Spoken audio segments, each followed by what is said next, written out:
For ایکوپنکچر. Disposable وہ جب آپ اس کو ایک دفعہ استعمال کر لیں اس کو آپ نے ڈسٹ بین میں پھینکنا ہے. اس طرح نہ ہو کہ یہ کنٹیمنیٹ ہو, ڈسپوزیبل ہو.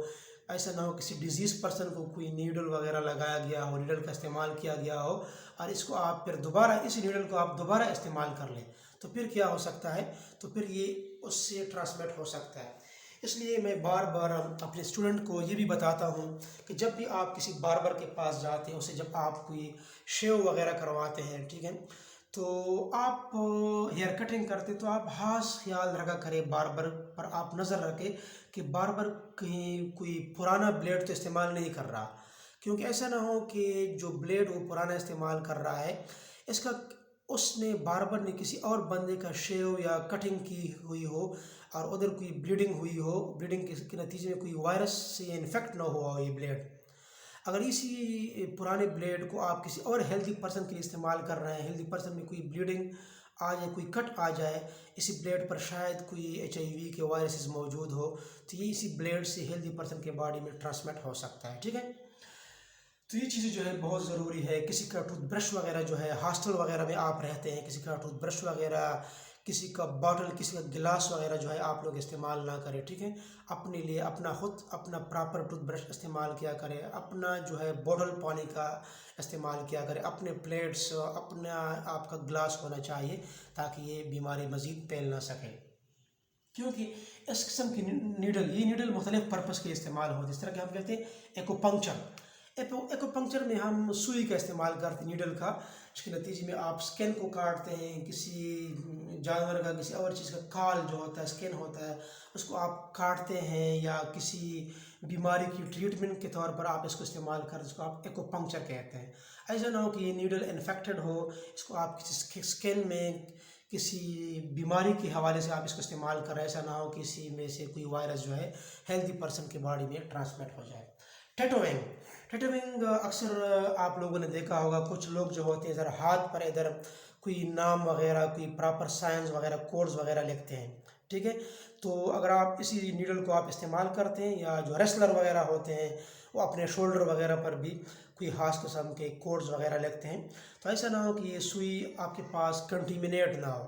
اگر کنٹیمنیٹ ہے تو یہ اسٹیرلائز ہونا چاہیے تاکہ آپ کے اسکن میں یہ نہ چلا جائے. یہ ٹیٹوئنگ جو آپ بناتے ہیں.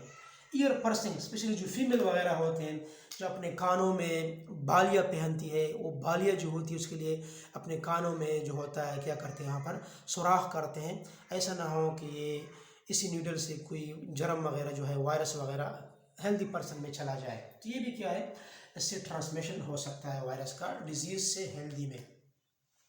اسکرین بلڈ ٹرانسفیوژن, بلڈ پہلے اسکرین ہونا چاہیے, اس کا لیبارٹری میں معائنہ ہونا چاہیے, تب آپ اس کو ٹرانسفیوز کریں, اس کو آپ ڈونیٹ کریں, کسی اور کو دے دیں. سیکشول کنٹیکٹ کے تھرو بھی ہوتا ہے میل سے فیمیل میں. اگر میل انفیکٹڈ ہے تو میل کے سپرم سے فیمیل میں ہو سکتا ہے, اگر فیمیل انفیکٹڈ ہے تو فیمیل میں جو ویجائنل فلوئڈ ہے اس سے یہ میل میں بھی آ سکتا ہے, اور اورلی بھی ہو سکتا ہے. ٹھیک ہے, homosexuality, male to male sex جو ہوتا ہے, ٹھیک ہے, میل ٹو میل سیکس میں بھی کیا ہو سکتا ہے, HIV جو ہے یہ ڈیزیز پرسن سے ہیلدی میں ہو سکتا ہے, اس کو ہم ایڈلٹری کہتے ہیں, یہ زنا وغیرہ جو ہوتے ہیں. دیٹس وائی میں نے آپ کو اسٹارٹ میں بتا دیا کہ یہ بیسیکلی ایڈس کی بیماری جو ہے اس کا کوئی پراپر ٹریٹمنٹ نہیں ہے, یہ اللہ کی طرف سے ایک ریت ہے, ایک غذاب ہے. ٹھیک ہے, اس کا کوئی پراپر علاج ابھی تک نہیں ہوا ہے.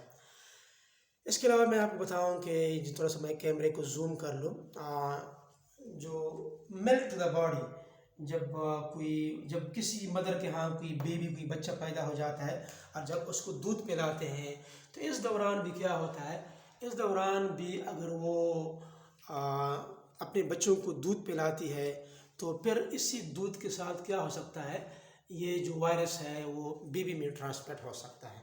ٹھیک ہے, تو یہ تھا آپ کے آج کا لیکچر جو میں نے اسپیشلی ٹرانسمیشن کے بارے میں بتا دیا. اگر آپ اسی ٹرانسمیشن کو آپ کسی طریقے سے آپ اس کو روک لیں تو آپ آسانی سے جو ہے کیا کر سکتے ہیں, اس کے پریونٹیو میئرز جو ہے اس پر آپ آسانی سے عمل کر سکتے ہیں. ٹھیک ہے, تو یہ تھا آپ کا آج کا لیکچر. امید ہے آپ کو سمجھ آیا ہوگا. پھر بھی کوئی پرابلم ہو تو آپ کمنٹ باکس میں پوچھ سکتے ہیں, اور اپنے دعا میں ہمیں ضرور یاد رکھیے گا. اللہ حافظ.